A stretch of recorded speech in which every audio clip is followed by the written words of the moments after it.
नमस्कार दोस्तों।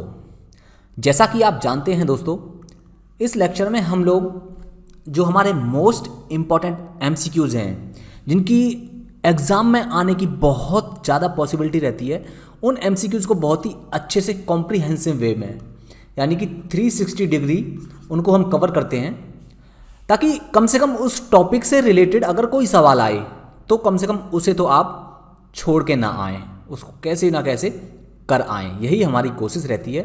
तो इसी के साथ में हमेशा की तरह हमारे जो 2 सवाल रहेंगे वो आप लोगों के लिए रहेंगे। आप लोग उनको उनका जो आंसर है वो कमेंट सेक्शन में देंगे। ओके, तो ये जो पहला सवाल है इसका आंसर आपको देना है कमेंट बॉक्स में। और ये जो 2 सवाल होते हैं शुरुआत के, वो हमारे पिछली क्लास पर बेस्ड होते हैं, जैसा कि आपको पता है। ठीक है, तो इससे ये जो सवाल है ये भी मैंने आपको कल की क्लास में बहुत अच्छे से डिस्कस कराया था। तो उम्मीद करता हूँ आप इस सवाल का आंसर कमेंट बॉक्स में ज़रूर देंगे। ओके, तो सवाल कहता है कि भारत की संविधान निर्मात्री सभा, यानी कि जो हमारी संविधान निर्माण सभा थी, उसके अध्यक्ष कौन थे? जल्दी से बताइए। Doctor BR Ambedkar, doctor Rajendra Prasad, Shri Iyer, या फिर पंडित जवाहरलाल नेहरू जी। ठीक है, पहला सवाल। दूसरा सवाल, कैबिनेट मिशन योजना, ये भी कल हमने अच्छे से डिस्कस की थी, है ना। कैबिनेट मिशन योजना के अंतर्गत भारत के लिए जो प्रस्तावित किया गया था वह क्या था? परिसंघ था, या फिर संघ था, अर्धसंघ था, या फिर राज्यों का यूनियन था? जल्दी से दोनों सवालों के आंसर आप लोग फटाफट कमेंट सेक्शन में दीजिए और हम आगे बढ़ते हैं। अब हम डिस्कस करेंगे अपना जो नए टॉपिक है हमारे, ये हम इसमें इस जो लेक्चर है ना आज का, इसमें ज़्यादातर जो संविधान के निर्माण के लिए जो समितियां गठित की गई थी उनसे संबंधित हैं, और आगे भी हम कवर करेंगे। ठीक है, तो आपको ये सवाल बताना है कि संविधान सभा की संघ संविधान समिति का अध्यक्ष कौन था? जो संविधान निर्माण के लिए अलग अलग समितियां गठित की गई थी ना, उनमें ही एक थी संघीय संविधान समिति। तो जल्दी से बताइए, इस संघीय संविधान समिति का अध्यक्ष कौन था? JB Kripalani, option B BR Ambedkar, Jawaharlal Nehru, या फिर ऑप्शन D अल्लादी कृष्ण स्वामी अय्यर। देखो, जो संघ से संबंधित जो भी समिति थी ना, उनके अध्यक्ष बनाए गए थे JL नेहरू जी को। किसको? JL नेहरू जी को बनाया गया था। और जो प्रांतों से संबंधित समिति थी उनके अध्यक्ष ज़्यादातर कौन थे? पटेल साहब थे, क्योंकि ये जो उस समय देसी रियासत हुआ करती थी, और उन देसी रियासतों को भारत में मिलाने का जो काम सौंपा गया था वो किसको सौंपा गया था?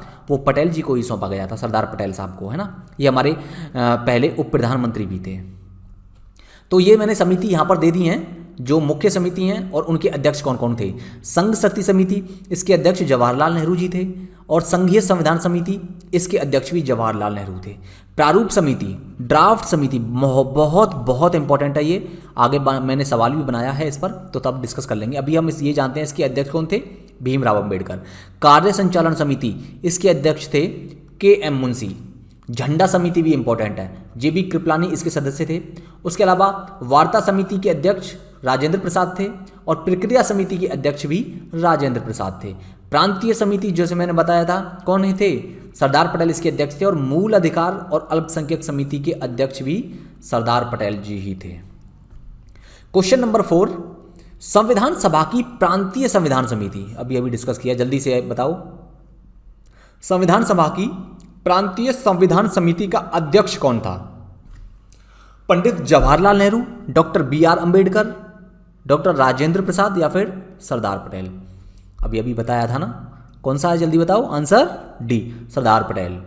देखो, जो पटेल साहब थे ना, इनका जन्म हुआ था 31 अक्टूबर 1875 को। तो और इसीलिए हम 31 अक्टूबर को कौन सा दिन मनाते हैं? कमेंट सेक्शन में दोस्तों आप लोग बताएंगे। ठीक है, कौन सा दिवस मनाया जाता है 31 अक्टूबर को? जल्दी से बताओ।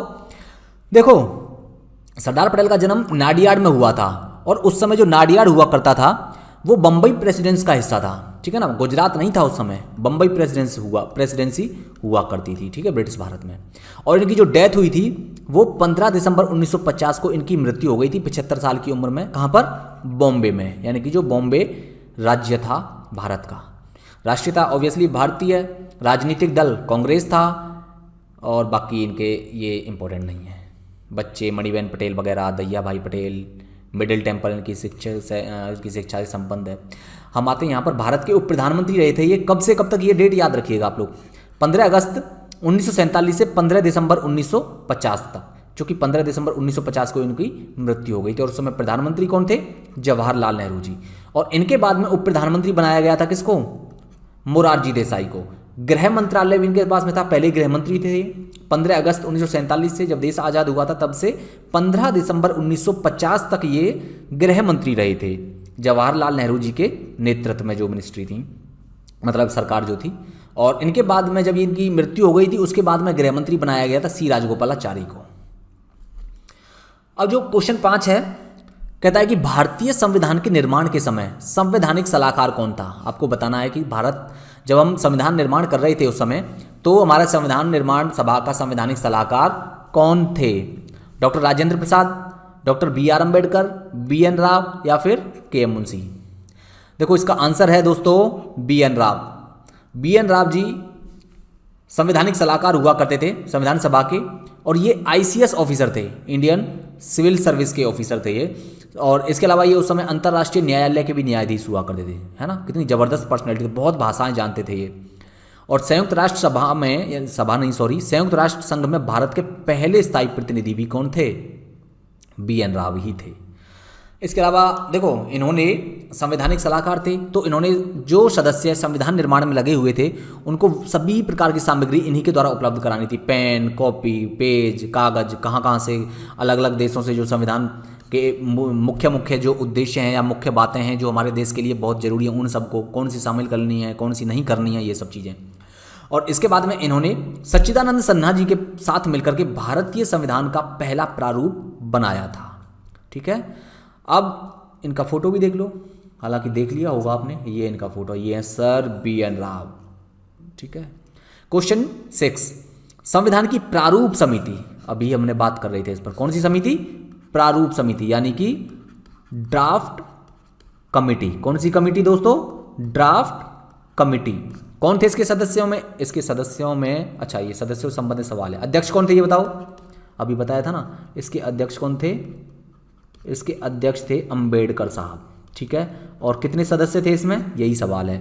सदस्य थे, आंसर B, 7 सदस्य थे दोस्तों इसमें, प्रारूप समिति में। ठीक है, डॉक्टर भीमराव अंबेडकर इसके अध्यक्ष थे, और इसके अलावा NG अयंगर, अल्लादी कृष्णस्वामी अय्यर, कन्हैयालाल माणिकलाल मुंशी, यानी कि KM मुंशी, जिनको फेमसली जानते हैं KM मुंशी के नाम से, N माधवराव, सैयद मोहम्मद सादुल्ला और DP कैतानी। ये कितने सदस्य थे?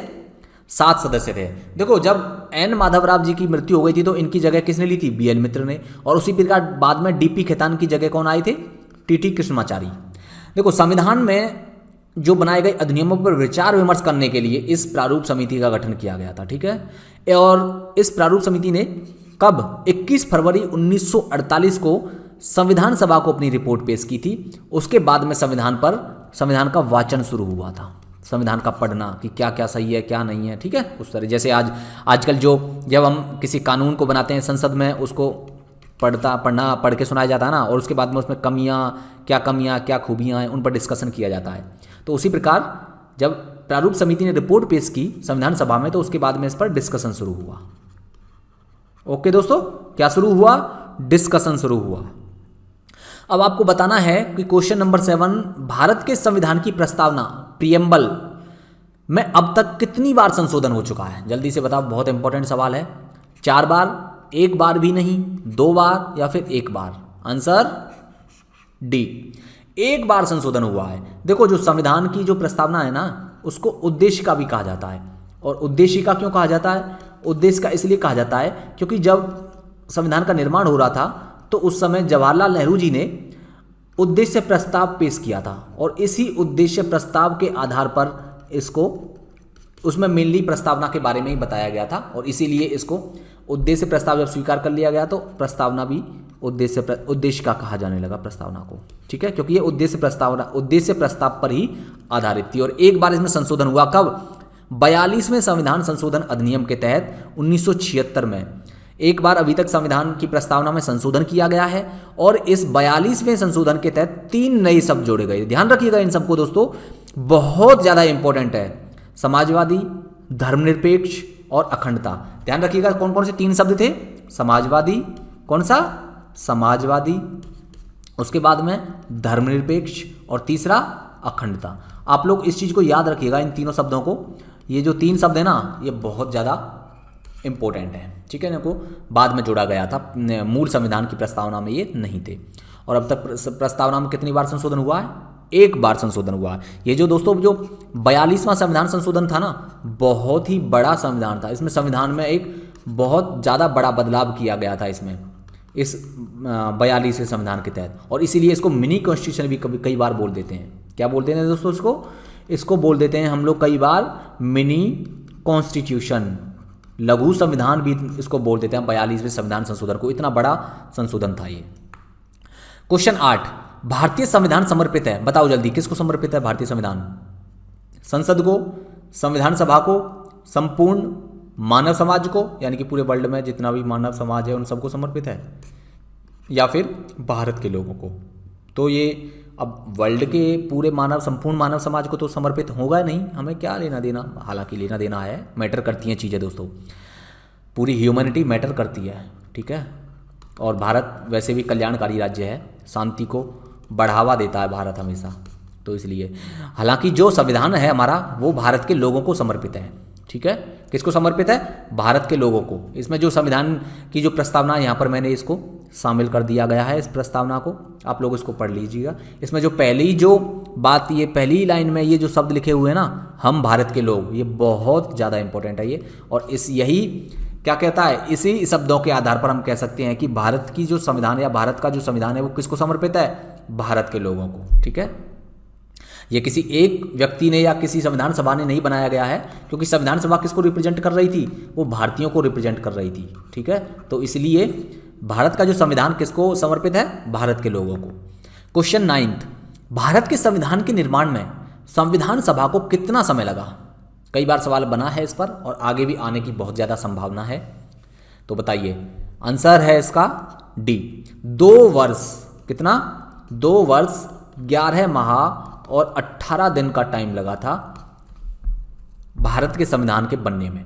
टोटल जो अगर उस समय हम बात करें तो कितने अनुच्छेद थे उस समय जब हमारा मूल संविधान जो बना है, ओरिजिनली जो हमारा संविधान है उसमें 395 अनुच्छेद थे साथियों, और उसको 22 भागों में विभाजित किया गया था। और कितनी अनुसूचियां थी उस समय? 8 अनुसूचियां थी। लेकिन वर्तमान में क्या कंडीशन है, वर्तमान में क्या स्थिति है? देखो, जो वर्तमान में अभी जो फिलहाल जो वर्तमान समय में ये 395 दे दिया है, ये गलत है, लगभग 445 के आसपास अनुच्छेद हो गए हैं और 12 अनुसूचियां हैं। और इन सभी को कितने भागों में डिवाइड किया गया है? 25 भागों में डिवाइड किया गया है, ठीक है साथियों। इस 395 को आप लोग कट कर देना, 445 के 450 के आसपास अनुच्छेद हो गए हैं अब फिलहाल।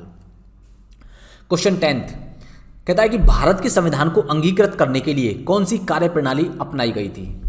जल्दी से बताओ, कौन सी कार्यप्रणाली अपनाई गई थी? कि मतलब इसे गवर्नर जनरल के पास उसकी सहमति के लिए भेजा गया था। कह रहा है, स्टेटमेंट बोलती है कि जब संविधान हमने बना लिया था, बनाने के बाद में उस संविधान की स्वीकृति के लिए क्या हमने उसे गवर्नर जनरल के पास भेजा था? दूसरा स्टेटमेंट, इसे संपुष्टि के लिए जनता के सामने रखा गया था। क्या ऐसा था? ऐसा भी नहीं था। जब अंतरिम सरकार ने अपनी स्वीकृति दे दी तो इसे अंगीकृत कर लिया गया। क्या अंतरिम सरकार ने स्वीकृति दी थी या किसी और ने? अब देखते हैं डी आंसर क्या है। हो सकता है ये भी हो, लेकिन डी देख लेते हैं एक बार। डी कहता है कि संविधान सभा के अध्यक्ष और उसके सदस्यों के हस्ताक्षर होने के बाद इसे अंगीकृत किया गया था। बिल्कुल करेक्ट। देखो, जब संविधान बनाया गया था ना, तो संविधान बनाने के बाद में 26 नवंबर 1949 को हमने संविधान बना लिया था। और डेट भी यही है संविधान सभा में, जब प्रस्तावना है उसमें डेट यही है ना, प्रस्तावना अभी देखी थी हमने प्रस्तावना। तो उसके बाद में उसमें सीधा सीधा कहा गया है ना कि क्या कहा गया? यही कि उसको आत्मार्पित और अंगीकृत करते हैं। ये रही प्रस्तावना। देखो, इसमें ये वाली लाइन देखो आप लास्ट की, दृढ़ संकल्प होकर अपनी इस संविधान सभा में आज तारीख 26 नवंबर 1949 ईस्वी को एतद द्वारा इस संविधान को अंगीकृत, अधिनियमित और आत्मार्पित करते हैं। और इसी के साथ में संविधान के अध्यक्ष और बाकी के सदस्यों ने इस पर क्या कर दिया? हस्ताक्षर कर दिया गया। ओके, अब जो हमारा अगला सवाल है, आंसर डी हमने देख लिया ना, संविधान सभा के अध्यक्ष और उसके सदस्यों के हस्ताक्षर होने के बाद। क्वेश्चन 11 कहता है कि 14-15 अगस्त जब देश आज़ाद हुआ था 1947 में, उसकी मध्य रात्रि को अंतरिम संसद के रूप में किसने सत्ता ग्रहण की, यानी कि संसद पार्लियामेंट के रूप में किसने सत्ता ग्रहण करी थी जब देश आज़ाद हुआ था? संविधान सभा ने, केंद्रीय लेजिस्लेटिव असेंबली ने, अंतरिम सरकार ने, या फिर चैम्बर ऑफ प्रिंसेस ने, जो रियासतों के राजा थे उनका जो चैम्बर था उन्होंने सत्ता ग्रहण की थी। तो बताओ किसने सत्ता ग्रहण की थी? ऑब्वियसली संविधान किसने बनाया था? संविधान सभा ने। तो आंसर इज ए। ठीक है, देखो आप लोग याद रखिएगा इस चीज़ को, ये जो चीज़ें ना बहुत इग्नोर कर दी जाती हैं कई बार और सवाल यहाँ से बन जाते हैं, और ये ऐसी चीज़ें कहीं मोस्टली किताबों में नहीं दी हुई होती हैं ये सब। ठीक है, इसीलिए मैंने इन सवालों को उठाया है। बाकी हम कल से हम लोग जो है प्योर पॉलिटी पर आ जाएंगे, कल या परसों से कुछ जो सवाल हैं और इम्पोर्टेंट हैं उनको और कवर करेंगे। उसके बाद में प्योर पॉलिटी पर आ जाएंगे, जहाँ पर प्रस्तावना अलग अलग देशों से हमने जो प्रस्तावना कहाँ से हमने कौन कौन से संविधान में प्रोविजंस लिए हैं, अनुच्छेद हमारे, इसके अलावा मूल अधिकार, डीपीएसपी, फंडामेंटल ड्यूटी, इन सबको आगे कवर करेंगे, प्रेसिडेंट, पार्लियामेंट, इन सबको। ठीक है, तो इसका जो आंसर ए है, संविधान सभा ने सत्ता ग्रहण की थी। ठीक है, अंतरिम सरकार जब 14-15 अगस्त की रात मध्यरात्रि को किसने सत्ता ग्रहण की थी? संविधान सभा ने सत्ता ग्रहण की थी जब देश आज़ाद हुआ था। Answer A. ठीक है, क्वेश्चन 12 भारतीय संविधान को बनाने हेतु भारतीय संविधान सभा के कुल कितने अधिवेशन हुए थे? कितने अधिवेशन हुए थे बताओ? 9, 7, 12, 15। अधिवेशन का मतलब ये है, जैसे दोस्तों आजकल जो हमारा जब पार्लियामेंट की सीटिंग होती है ना, 3 सेशन होते हैं हमारे पार्लियामेंट में वर्ष में। कौन कौन से? विंटर सेशन होता है ना, अभी मानसून सेशन चल रहा है ना, तो ये सब, और बजट सेशन, बजट सत्र। तो ये सत्र जो 3 सत्र होते हैं, उसी प्रकार कह रहे हैं कि जब संविधान सभा की बैठक हुई थी, संविधान सभा के द्वारा जब संविधान बनाया गया था, तो कुल कितने अधिवेशनों में, या फिर कह सकते हैं कुल कितने सेशंस में हमारा जो संविधान बनकर तैयार हुआ था? तो कितने सेशन थे? तो ये थे टोटल 12 अधिवेशनों में क्या हुआ था? संविधान बनकर तैयार हुआ था। और कुल 3 बार पढ़ा गया था संविधान डिस्कशन के दौरान, और जो अंतिम वाचन हुआ था, यानी कि अंतिम बार जब पढ़ा गया था संविधान को, वो पढ़ा गया था 17 नवंबर 1949 से 26 नवंबर 1949 तक। और 26 नवंबर 1949 को क्या हो गया? संविधान बनकर तैयार, एकदम रेडी, और हस्ताक्षर कर दिए गए। ठीक है, और कुछ प्रोविजंस को, कुछ कानूनों को, कुछ अनुच्छेदों को उसी समय लागू कर दिया गया था। कुल बैठकें 105 हुई थी, 12 अधिवेशन संपन्न हुए थे, और भारत विभाजन के पहले 4 अधिवेशन हो चुके थे। यानी कि देखो, कंफ्यूज मत होना इस लाइन में, भारत का जो विभाजन हुआ था कब हुआ था? 15 अगस्त 1947 को। ठीक है, 15 अगस्त 1947 को। लेकिन हमारी संविधान सभा तो पहले से ही गठित हो गई थी ना, हमने कल डिस्कस भी किया था। कब से? 9 दिसंबर 1946 से ही काम करना शुरू कर दिया था। तो तब से लेकर के 15 अगस्त 1947 तक कितने अधिवेशन हो गए थे? 4। और बाकी के 8 कब हुए? 15 अगस्त 1947 से 26 नवंबर 1949 के बीच में कितने अधिवेशन हुए थे? 8। समझ में आया ना? तो ये हमने पूरा आज का सेशन बहुत ही अच्छे से डिस्कस कर लिया है। उम्मीद करता हूँ आपको ये चीज़ें पसंद आ रही होंगी, अच्छे लग रहे होंगे, एमसीक्यूज डिस्कशन बहुत अच्छा लग रहा होगा। तो इसी के साथ में मिलते हैं नेक्स्ट क्लास में बहुत ही ज़बरदस्त सेशन के साथ। तो इसी के साथ धन्यवाद।